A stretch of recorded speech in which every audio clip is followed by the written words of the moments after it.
All ready, mate? All ready? You done? Park the van up safe there. Don't worry, mate, it's all cameraed up. No one will nick it. Thank God for that, it's expensive van. Right, where's Isaac gone? He's turned up in the salmon top with no Barham engines on it. I was going to get in touch with you this morning and say don't forget your jumper. I've got my hoodie. Oh, you got your hoodie? Need a t-shirt? Yeah. Oh. But if it's hot, I need a t-shirt. Costing me bloody 30 quid a go. You know what I mean? Let's have a little look in our... David Spielberg. He's got to go as a part. Let's have a look here, Ray. I think we've only got mediums, which Mediums won't fit me, mate. extra large. Oh, that might go. There you go. I'll go with extra large. Give me away. Hey. You're lucky I hadn't had that one. Perfect extra large. Follow him round. He loves a bit of camera. He loves a bit of camera, the man. Get it on. Right, got a bit of an interesting job down here. This is for Bob Dove, and I think this is for one of his Coventry Climax engines. So he's got some forged pistons here, and for whatever reason, I'll just move this here. For whatever reason, these are the pistons as they come, and he wants this section removed here. So they come made with the two valve pockets out, but he wants to remove this section here and to take 1 millimetre off the crown. And I think the idea is to get the compression ratio down because he's up at about 12:1, but he needs to be at about 10.5. So that's what I've got to do. You see my setup here. This is on my usual jig here for doing the valve pockets. Now this is not an easy job really, because the trouble is we've got here with this jig is really all it is a 10mm plate in a vise, and we can adjust the angle. So what I've done is set the angle to the cutter. This is 17mm cutter, and I basically set the angle the same as what the cutter is, and then just do sort of 2mm cuts down in line with the furthest point back on the valve cutout, and then just go down to the base and give it a quick skim over, and that's what it looks like. You can see here the first one I've done. I've just put it in the vapor blaster. Just give it a quick vapor blast, and then I shall skim a mil off the top, and that'll look pretty trick then. But yeah, so hopefully that's going to take Bob's compression ratio down, but it's not an overly easy job to do that, believe it or not. Right then guys, we're starting our, what is it, third Cosy of the month, isn't it? I think so. Right, so we've got it all laid out here. Basically this chap here wants me to build the short engine, and obviously go through it and work our magic on all this. So this is what we've got laid out. Now the story with this, turn that card around so you can't see his number. The story is with this one, we've got 2 sets of pistons. One set is a 0.5, the other set is standard, which was in the vehicle. Now apparently the engine blew up originally with the first engine, which was a 205 block. So he's gone out and bought another 205 block, which is over there, which is on a standard bore. Now the block hadn't been faced. I don't know whether it had the head gone through or what, but it was basically, he said it didn't sound very good down on the bottom end. So he's bit the bullet, took it out, stripped it down, and then sent it in here. So on first inspection, we've measured the crank. The crank is on 0.5 on the mains and the big ends. But fortunately it measures perfect, so that is going to polish up nicely. If it didn't, we'd have had to get another crank because you can't go any further than that. Now looking at all the shell bearings on the mains, they look like they've been wearing nice, so which is a good thing. They all look good on the mains on the crank, so I'm suspecting that there's nothing wrong with the housings on the block. But we are going to be checking that. Father-in-law's just turned up with a frying pan, more importantly, ready for the track day. So yeah, we're going to be measuring those mains, make sure everything's in line and good there.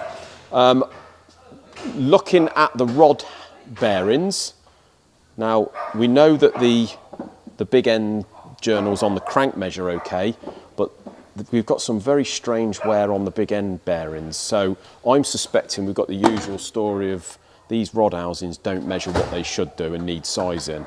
Obviously we're going to be balancing everything anyway. Now what he's asked me, because this 205 block is on a standard bore.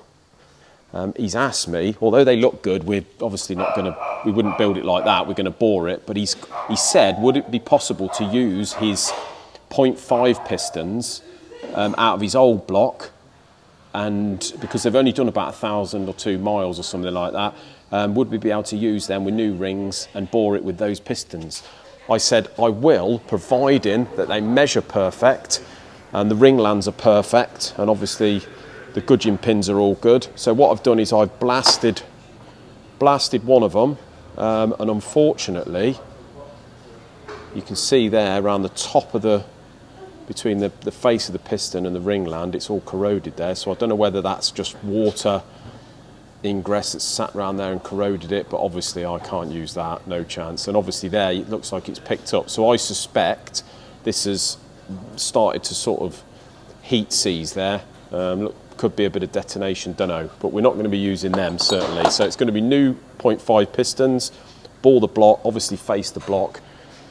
The block face, you can see that's certainly not been faced in the past. Now, the problem is with the Cosy blocks, you never know the history of them.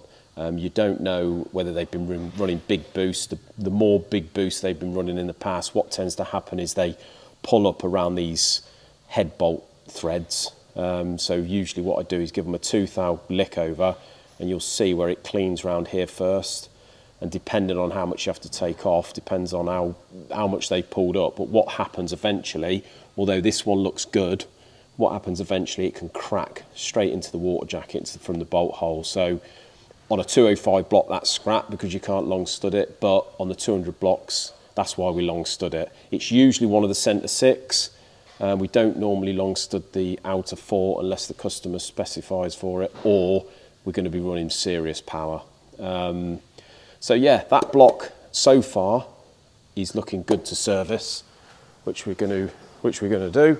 The head is in the vapor blaster, which we could just do vapor blast and then go through it, standard procedure, and everything else looks pretty good. So I'll get onto this customer now, give him the good news about the crank and the block, but we are going to have another set of pistons. So we're just on our final piston now. We've got to take 1mm off the front. All I do is just obviously clock the thing in the chuck, touch it on the face, zero it on the back there, and we're doing 10 thou cuts. As simple as that, guys. So just done 10 thou now. We all know that 40 thou is 1mm. So put another 10 thou on, pull up the handle, and away we go. And that is that little job done for Bob.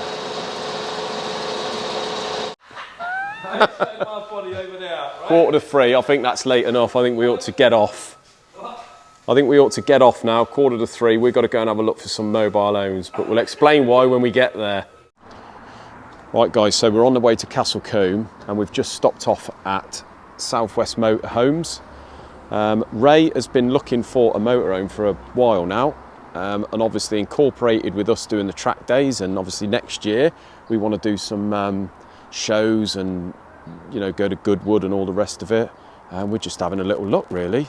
So we've come across this one here, which is a 2012. It's an Auto Trail Swift Mohawk, I think this one, but this sort of layout is what we would want.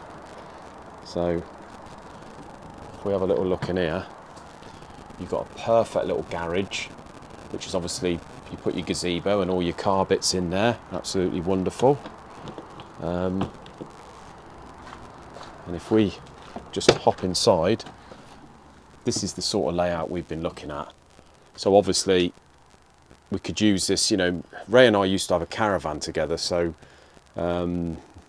that we used to go down and fish and obviously take the family down and all the rest of it, but something like this where we could tow the track car and that behind us. You've got a double bed at the top there, obviously swivel seats. You've got a double here. You've got 2 seat belts there to obviously take passengers. A nice kitchen, some cupboard area and what have you there. We've got a separate shower, which is decent size. and a little toilet, bathroom there, and then obviously a double bed at the back. So that one obviously is your double there. You put your TV up the top, and then obviously this one goes into a double, so it's a 6-berther. But yeah, you never know, guys. Watch this space. What's over there, Ray? Any good? Mate, You like that one, do you? I like that one. That's yeah. Look how spacious that is. A lot more money. Is it? What's this one? Is this a 6-berther? Let's have a little look. Oh, Never stop in that. oh hello. This is where your money's This- going, Mr. Marshall. This is the one, isn't it? This is the one. Oh, you get everyone up there. That's a beauty, that. And it, A little bit more money, but you viewers are probably wondering where all the money's coming from, but it's Ray, actually. Nothing to do with us. He's our main sponsor. people, let's go. Bloody lovely. So you never know, next year, guys, we could be trekking around in a 6-berth motorhome. What do you reckon? This is the one. Any good, mate? This is the one, mate. Well, everyone, having a fantastic day here at Castle Combe. That's it for today's video. Until, what is it, Friday? Until Monday. Enjoy the second channel at the weekend, guys. Bit of track action, and we'll catch up with you then. Cheers.